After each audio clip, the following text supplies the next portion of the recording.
Hi, welcome back to the channel. ಕತೆ ತುಂಬಾ interesting ಆಗಿದೆ. ಸೊ ಕಥೆನ ಕೊನೆವರೆಗೂ ಕೇಳಿ. ನಾನು ಶೋಭಾ. ನನಗೆ ಮದುವೆ ಆಗಿ ಸುಮಾರು 9 ವರ್ಷ ಆಗಿವೆ. ನಾನು ನೋಡೋಕೆ ಸುಂದರವಾಗಿಯೇ ಇದ್ದೀನಿ ಅಂತ ಪಕ್ಕದ ಮನೆ ಆಂಟಿ ಕೂಡ ಹೇಳ್ತಾರೆ. ನಮ್ಮದು ಲವ್ ಮ್ಯಾರೇಜ್. ನಾನೇನು ಅಷ್ಟು ಉತ್ತಮ ಸ್ಥಿತಿವಂತರಲ್ಲ. ನಮ್ಮ ಗಂಡ ಅಲ್ಲಿ ಇಲ್ಲಿ ಅಂತ ಕೆಲಸ ಮಾಡುತ್ತಿದ್ದ.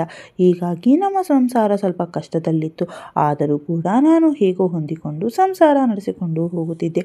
ಈ ನಡುವೆ ನನ್ನ ಗಂಡ ಕುಡಿತಕ್ಕೆ ದಾಸನಾಗಿದ್ದ. ದಿನ ಕಳೆದಂತೆ ಅವನ ಚಟ ತುಂಬ ಜಾಸ್ತಿನೇ ಆಗಿತ್ತು.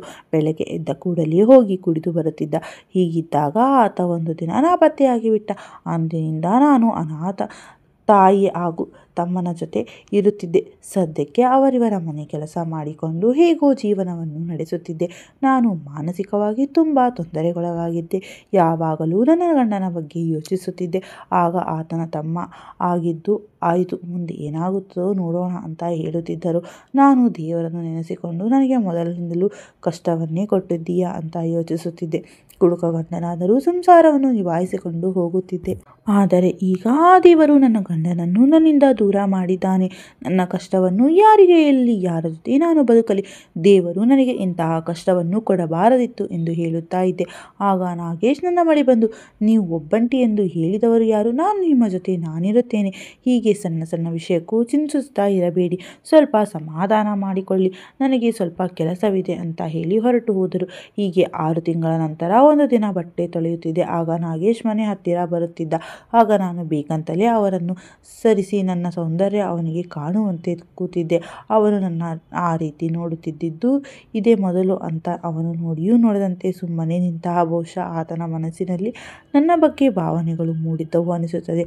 ಆಗ ನಾನು ಎಲ್ಲಿಗೆ ಹೋಗಿದ್ದು, ಏನಾಯಿತು ಎಂದಾಗ ಅವನು ಏನಿಲ್ಲ ಎಂಬಂತೆ ಸುಮ್ಮನೆ ಹೋಗಿಬಿಟ್ಟ. ಆದರೆ ನನಗೆ ಮಾತ್ರ ಒಂದು ಗಂಡಿನ ಆಸರೆ ಬೇಕಾಗಿತ್ತು. ಏಕೆಂದರೆ ನನಗೆ ಆಗ ಕೇವಲ 31 ವರ್ಷ ವಯಸ್ಸಾಗಿತ್ತು. ಈ ವಯಸ್ಸಿನಲ್ಲಿ ಹೆಣ್ಣು ಮಕ್ಕಳಿಗೆ ಸುಖ ಜಾಸ್ತಿ ಬೇಕು ಎನಿಸುವ ವಯಸ್ಸು ಅಲ್ವಾ? ಹಾಗಾಗಿ ನನಗೂ ಕೂಡ ಹಾಗೆ ಅನಿಸುತ್ತಿತ್ತು. ಆಗ ನಾನು ಬಟ್ಟೆ ತೊಳೆಯುವುದು ಮುಗಿಸಿ ಅವನಿಗೆ ಚಹಾ ಮಾಡಿಕೊಂಡು ಬರಲು ಒಳಗಡೆ ಹೋದೆ. ಅತ್ತೆ ಹೊಲಕ್ಕೆ ಕೆಲಸಕ್ಕೆ ಹೋಗಿದ್ದಳು. ನಾನು ಒಳಗೆ ಹೋಗಿ ಅವನು ಇಟ್ಟಿದ್ದ ಚೀಲವನ್ನು ನೋಡಿ ಇದೇನಿರಬಹುದು ಎಂದು ಕುತೂಹಲದಿಂದ ಅದನ್ನು ತೆಗೆದು ನೋಡಿದಾಗ ನನಗೆ ಶಾಕ್ ಆಗಿತ್ತು. ಕೂಡಲೇ ಅವನು ಕರೆದು ಇದೇನು ಅಂತ ಕೇಳಿದೆ. ಆತ ನನ್ನ ಫ್ರೆಂಡ್ ಇತ್ತೀಚೆಗೆ ಮದುವೆಯಾಗಿದ್ದ, ಸ್ವಲ್ಪ ಮೆಡಿಸಿನ್ ತೆಗೆದುಕೊಂಡು ಬಾ ಅಂತ ಚೀಟಿ ಕೊಟ್ಟಿದ್ದ, ಅದನ್ನು ತಂದಿದ್ದೀನಿ ಅಂತ ಹೇಳಿದ. ಆಗ ನಾನು, ನಿಜ ಹೇಳು, ಇದನ್ನು ನಿನ್ನ ಗೆಳೆಯ ಹೇಳಿದ್ದ ಆತ ನನಗಾಗಿ ತಂದಿದ್ದ, ತೆಗೆದುಕೊಂಡು ಬಂದೆಯಾ ಅಂತ ಕೇಳಿದೆ. ಅವನಿಗೆ ನನ್ನ ಮಾತು ಅರ್ಥವಾಗಲಿಲ್ಲ. ಅವನು, ನೀವು ಹೇಳಿದ್ದು ನನಗೆ ಅರ್ಥವಾಗಲಿಲ್ಲ, ಇದರಲ್ಲಿ ಅಂಥದ್ದು ಏನಿದೆ ಅಂತ ನನಗೆ ಗೊತ್ತಿಲ್ಲ, ನಿಮಗೆ ಬೇಕಾದರೆ ನೀವೇ ಇಟ್ಟುಕೊಳ್ಳಿ, ಅವನಿಗೆ ಬೇರೆ ಮೆಡಿಸನ್ ತಂದು ಕೊಡುತ್ತೇನೆ ಅಂತ ಹೇಳಿದ. ಆಗ ನಾನು ಸಿಟ್ಟಿಗೆದ್ದು, ನೀನೇ ತೆಗೆದು ನೋಡು ಅಂತ ಸ್ವಲ್ಪ ಜೋರು ಮಾಡಿದೆ. ಆಗ ಆತ ಅದನ್ನು ತೆಗೆದು ನೋಡಿದಾಗ ಅದರಲ್ಲಿ ಕ್ರೀಡೆಗೆ ಬಳಸುವ ರಬ್ಬರ್ಗಳು ಇದ್ದವು. ಆಗ ಆತ ಗಾಬರಿಯಾಗಿ, ಇದು ನನ್ನದಲ್ಲ, ನಾನು ಚೀಟಿಯಲ್ಲಿ ಏನಿದೆ ಅಂತ ಕೂಡ ನೋಡಲಿಲ್ಲ, ಅಂಗಡಿಯವರು ಹೇಗೆ ಕೊಟ್ಟಿದ್ದಾರೋ ನಾನು ಹಾಗೆ ತಂದೆ, ಇಲ್ಲಿ ಇಟ್ಟಿದ್ದೆ ಅಷ್ಟೇ ಅಂತ ಹೇಳಿದ. ಆಗ ನಾನು ಅವನಿಗೆ ಏನು ಹೇಳಬೇಕು ಅಂತ ತಿಳಿಯಲೇ ಇಲ್ಲ. ಅವನಿಗೆ ಕೂತುಕೊಳ್ಳಲು ಹೇಳಿ ಒಳಗಡೆ ಚಹಾ ಮಾಡಲು ಹೋದೆ. ಆದರೆ ರಬ್ಬರ್ ಬಲೂನ್ ನೋಡಿ ನನ್ನ ಗಂಡನೊಡನೆ ಕಳೆದ ಏಕಾಂತದ ಕ್ಷಣಗಳು ನೆನಪಿಗೆ ಬಂದವು. ಕೂಡಲೇ ನಾನು ಅವನಿಗೆ ಭೇಟಿ ಮಾಡಿಕೊಂಡು ಬಾತ್ರೂಮ್ಗೆ ಹೋಗಿ ನನ್ನ ಖಾಸಗಿ ಆಲೋಚನೆಗಳಲ್ಲಿ ತೊಡಗಿದೆ. ಆ ಬಳಿಕ ನನಗೆ ನಾಗೇಶ್ ಬಗ್ಗೆ ಬೇರೆ ಬೇರೆ ರೀತಿಯ ಆಲೋಚನೆಗಳು ಬರತೊಡಗಿದವು. ಬಿಟ್ಟು ಹೋದ ಗಂಡ ವಾಪಸ್ ಬರುವುದಿಲ್ಲ. ಇವಾಗ ನನ್ನ ಜೊತೆ ಇರುವವರ ಪೈಕಿ ಒಬ್ಬಳು ಹೆಣ್ಣು, ಅದು ನನ್ನ ಅತ್ತೆ. ಅವರು ನನಗೆ ಏನೂ ಉಪಯೋಗಕ್ಕೆ ಇಲ್ಲ. ಇನ್ನೊಬ್ಬ ನಾಗೇಶ್, ನನಗೆ ಬೇಕಾಗಿರುವ ಗಂಡನ ಆಸರೆ ಇವನೇ ನೀಡಬಲ್ಲ. ನಾಳೆ ಅವನಿಗೂ ಮದುವೆ ಆದರೆ ಮನೆಯಲ್ಲಿ 2 ಹೆಂಗಸರಾಗುತ್ತಾರೆ. ನನಗೆ ಸುಖ ಪಡೆಯಲು ಅವಕಾಶ ಸಿಗುವುದೇ ಇಲ್ಲ ಅಂತ ವಿಚಾರ ಮಾಡಿ ಹೇಗಾದರೂ ಮಾಡಿ ನಾಗೇಶನ ಜೊತೆ ಏಕಾಂತದಲ್ಲಿ ಸಮಯ ಕಳೆಯಬೇಕು ಅಂತ ನಿರ್ಧಾರ ಮಾಡಿದೆ. ಆಮೇಲೆ ನಾನು ಅವನಿಗೆ ನನ್ನ ಆಸೆಗಳನ್ನು ಹೇಳಿದರೆ ಹೇಗೆ, ಒಂದು ವೇಳೆ ಹೇಳಿದರೂ ಆತ ಹೇಗೆ ಪ್ರತಿಕ್ರಿಯಿಸುತ್ತಾನೆ ಹೇಳುತ್ತಾ ಹೇಳದೆ ಇದ್ದರೆ ನನ್ನ ಭಾವನೆ ಬಯಕೆಗಳನ್ನು ತೀರಿಸಿಕೊಳ್ಳಲು ದಾರಿ ಕಾಣಿಸುವುದಿಲ್ಲ. ಬೇರೆ ಯಾರೋ ಹೊರಗಿನವರನ್ನು ಪರಿಚಯ ಮಾಡಿಕೊಂಡು ಕಷ್ಟಕ್ಕೆ ಸಿಲುಕುವುದಕ್ಕಿಂತ ಇವನ ಜೊತೆ ಮಾಡಿದರೆ ಒಳ್ಳೆಯದು, ಎಲ್ಲವೂ ಗುಟ್ಟಾಗೇ ಇರುತ್ತದೆ ಅಂತ ಯೋಚಿಸಿದೆ. ಹೀಗೆಲ್ಲ ಯೋಚಿಸುತ್ತಿದ್ದಾಗಲೇ ಆತ ಮನೆಗೆ ಬಂದ. ನಾನು ಮುಗುಳು ನಗುತ್ತಾ ಆತನನ್ನು ನೋಡಿದೆ. ನಾನು ಹಾಗೆ ನೋಡಿದ್ದನ್ನು ಕಂಡ ಆತ, ಯಾಕೆ, ಏನಾಯಿತು ಅಂತ ಕೇಳಿದ. ನಾನು ಏನಿಲ್ಲ ಅಂತ ಹೇಳಿ ಸುಮ್ಮನಾದೆ. ಕೊನೆಗೆ, ಯಾಕೆ ಹೀಗೆ ನೋಡುತ್ತಿದ್ದೀರಾ ಅಂತ ಮತ್ತೊಮ್ಮೆ ಕೇಳಿದಾಗ ನಾನು, ಅದು ಹೋಗಲಿ ಬಿಡು, ಸದ್ಯಕ್ಕೆ ಬೇಡ, ಮತ್ತೊಮ್ಮೆ ಬೇಕಾದಾಗ ಕೇಳುತ್ತೇನೆ ಅಂತ ಹೇಳಿದೆ. ಅವನು ಆಗಲಿ ಅಂತ ಹೇಳಿದ. ನಾನು ಅಂದುಕೊಂಡಂತೆಯೇ ಅವನು ಕೂಡ ಯೋಚಿಸುತ್ತಾ ಇದ್ದಾನೆ. ಹೇಗೆ ಅವನಿಗೆ ನನ್ನ ಮೇಲೆ ಇಷ್ಟವಿದೆ, ಹಾಗೇನಾದರೂ ಮಾತ್ರ ನನ್ನ ಕೆಲಸ ಸಲೀಸಾಗಿ ಆಗುತ್ತದೆ ಅಂತ ವಿಚಾರ ಮಾಡಿದೆ. ನಿಮ್ಮ ಅಣ್ಣ ನಾಪತ್ತೆಯಾಗಿ ಎಷ್ಟೋ ದಿನ ಆಯಿತು. ನನಗೆ ಅವನ ನೆನಪು ಆಗುತ್ತಿದೆ. ನನಗೆ ಒಂಟಿತನ ಕಾಡುತ್ತಿದೆ ಅಂತ ಹೇಳಿದೆ. ಅವನು ಅತ್ತಿಗೆ, ನಿಮಗೆ ಏನಾದರೂ ಸಹಾಯ ಮಾಡಬೇಕಾ ಅಂತ ಇದ್ದರೆ ನನಗೆ ಕೇಳಿ. ನೀವೇನೇ ಅಂದರೂ ನನಗೆ ತುಂಬ ಇಷ್ಟ. ಜೀವನದುದ್ದಕ್ಕೂ ನಿಮ್ಮ ಜೊತೆ ನನಗೆ ಇರಬೇಕು ಎಂದು ಕೆಲವೊಮ್ಮೆ ಅನಿಸುತ್ತದೆ ಅಂತ ಹೇಳಿದ. ಆಮೇಲೆ ನಾನು ಅಣ್ಣ ಬಿಟ್ಟು ಹೋಗಿದ್ದಕ್ಕೆ ನೋವು ಇದೆ.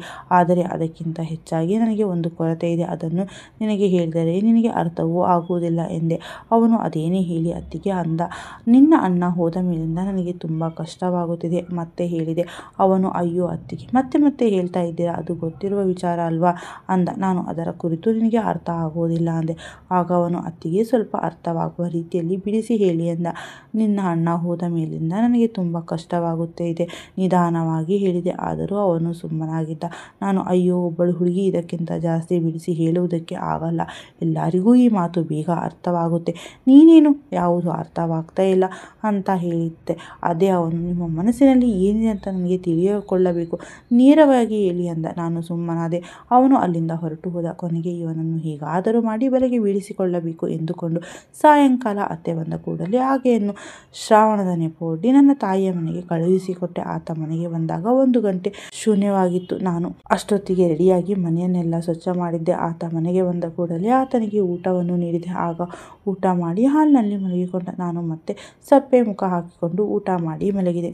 ಮಧ್ಯರಾತ್ರಿ ನೀರು ಕುಡಿಯಲು ಎದ್ದೆ. ಆಗ ನಾಗೇಶ್ ಅಲ್ಲಿ ಇರಲಿಲ್ಲ. ಅಡುಗೆ ಮನೆ ಲೈಟ್ ಆಫ್ ಇತ್ತು. ನಾನು ನಿಧಾನವಾಗಿ ಅಡುಗೆ ಮನೆಗೆ ಹೋದಾಗ ಆತ ಅಡುಗೆ ಮನೆಯಲ್ಲಿ ಸ್ನಾನ ಮಾಡುವ ಸ್ಥಳದಲ್ಲಿ ಕತ್ತಲಲ್ಲಿ ನಿಂತು ಮೊಬೈಲ್ನಲ್ಲಿ ವಿಡಿಯೋ ನೋಡುತ್ತಿದ್ದ. ಕೊನೆಗೆ ನಾನು, ಇದೇ ಒಳ್ಳೆಯ ಚಾನ್ಸ್, ಈಗ ಈ ಅವಕಾಶ ಮಾಡಿಕೊಂಡರೆ ಎಲ್ಲವೂ ಹಾಳಾಗುತ್ತದೆ ಅಂತ ಮನಸ್ಸಿನಲ್ಲಿ ಯೋಚಿಸಿದೆ. ನಾನು ಅವನ ಹಿಂದುಗಡೆಯಿಂದ ಅವನ ಗಾಬರಿಯಾದ ಕೂಡಲೇ ಮೊಬೈಲ್ ಟಾರ್ಚ್ ಅನ್ನು ಆನ್ ಮಾಡಿದ. ನಾನು ಅವನಿಗೆ, ನೋಡು, ಇದನ್ನೇ ನಾನು ಮೊನ್ನೆಯಿಂದ ಹೇಳ್ತಾ ಇದ್ದೆ. ನಿಮ್ಮ ಅಣ್ಣ ಹೋದಾಗಿಂದ ನನಗೆ ಏಕಾಂತಕ್ಕಾಗಿ ಆಸೆಯಾಗುತ್ತಿದೆ ಅಂತ ಹೇಳಿದೆ. ಆದರೆ ನೀನು ಸ್ವಲ್ಪ ಚುರುಕು ಕಡಿಮೆ ಅನಿಸುತ್ತದೆ, ಹಾಗಾಗಿ ನಿನಗೆ ಅರ್ಥವಾಗಲೇ ಇಲ್ಲ ಎಂದು ಹೇಳಿದೆ. ಆಗ ಅವನು, ಅತ್ತಿಗೆ, ನೀವು ಅದಕ್ಕೆ ಕರೀತಿದ್ದೀರಾ ಅಂತ ನನಗೆ ಗೊತ್ತು ಆಗಿರಲಿಲ್ಲ. ಈಗ ಗೊತ್ತಾಯಿತು. ನಡೀರಿ, ಒಳಗೆ ಹೋಗೋಣ ಅಂತ ಹೇಳಿದ.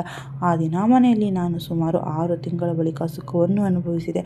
ಅವನು ಕೂಡ ಚೆನ್ನಾಗಿ ನನ್ನ ಜೊತೆ ಆಟ ಆಡಲು ಸಪೋರ್ಟ್ ಮಾಡಿದ. ಕೊನೆಗೆ ಎಲ್ಲ ಆದ ಮೇಲೆ ಆತ, ಅತ್ತಿಗೆ, ನಿಮಗೆ ನನ್ನ ಮೇಲೆ ಈ ಥರದ ಭಾವನೆ ಇದೆ ಅಂತ ನನಗೆ ಗೊತ್ತೇ ಇರಲಿಲ್ಲ ಎಂದು ಹೇಳಿದ.